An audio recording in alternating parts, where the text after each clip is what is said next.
first moved here, everybody would talk about the pros and cons of Fayetteville, and they would say things like, well, you know, it's perfectly located, right? We're an hour and a half from the beach, 2 hours from the mountains, you can go to Raleigh. And it's like, oh yeah, Fayetteville's so great because I can leave it every fucking day. Apparently, that's why is that really the benefit of living here? I don't know. I have noticed that since I moved here, you guys have built a lot of gas stations. We got a Sheetz down the road, we got a Wawa, we got a couple other Wawas, we got like 30 7-Elevens. I don't know what all the demand is for gas in this city, and then I realized, well, it's all those people leaving every day. Like, if I'm gonna get to that beach, I gotta get some gas. My parents live here, which means my daughter's grandparents live here. So that's the whole reason I came here. Yes, I have a daughter. I know you're looking at me like, there's no way this man's old enough to have a kid. I know, like babies having babies. It's a social problem, really. Now, I have an 8-year-old daughter, and if you're looking at me trying to do the math, I was 45 when my wife got pregnant, and thank you. Are you wooing me being old, or are you wooing my wife getting pregnant? Because you saw it on OnlyFans. It was $12.99 a month. You can see the whole thing. Even the birth, fuck it. That's a special PPV video if you want that one.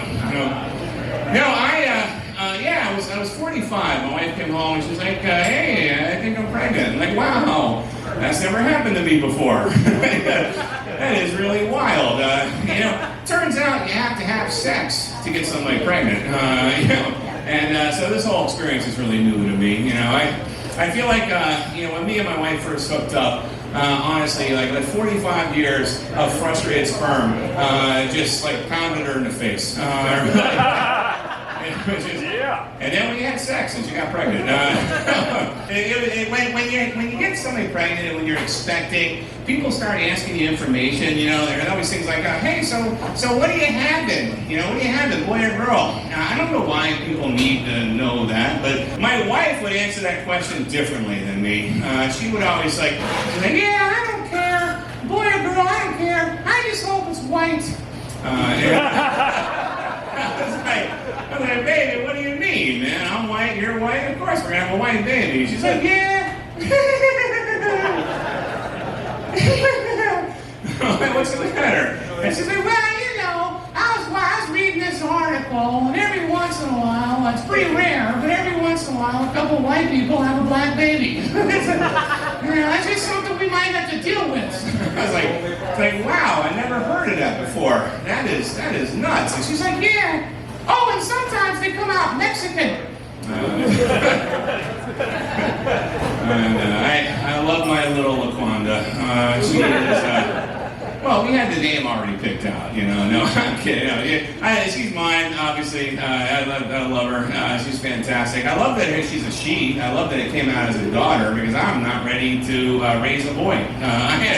I don't know if you can tell by looking at me, I'm not the most manly man. Not like you Fayetteville hunks, you specimens of manliness that are walking around this city and making it impossible for single dudes to date in this town. Oh my God. So yeah, we had a little girl, and I love having a little girl. Like I said, I would never be a good role model for a boy. As soon as that my boy comes to me, he's like, Daddy, teach me how to play football. I'm like, dude, you teach me, all right?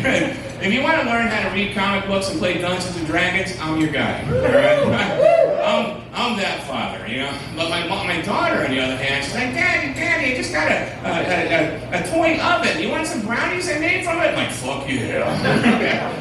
Daddy just smoked a joint, man. You should make another batch. I love being a girl dad. Do we have any other girl dads in the room? Yeah, I love it. I get to do things that I never got to do as a young boy. Like, I get to play with Barbies, How awesome are Barbies? Granted, it's weird when my daughter catches me. That's always, why are you playing with my Barbies? I'm like, shut up, get out of my room. I'm like, okay, these Barbies are daddies. I love having a little girl. I think that my job, basically, as a dad, is just to steer her in the right direction. Like, I don't want her becoming like a stripper too soon. I moved her to Fayetteville, so there's a good chance she's going to become a stripper.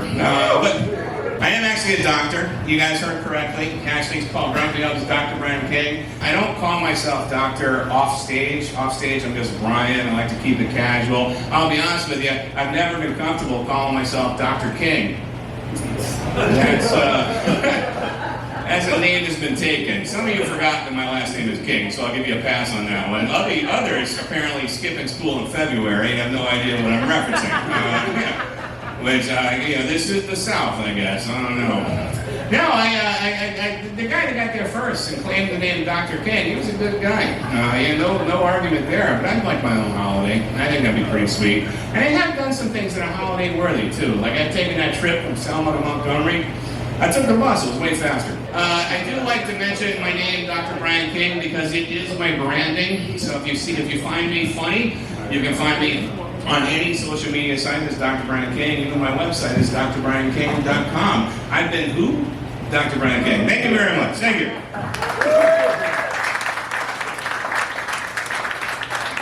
Put your hands together again for Brian King. Nice. Dr. Brian King, look.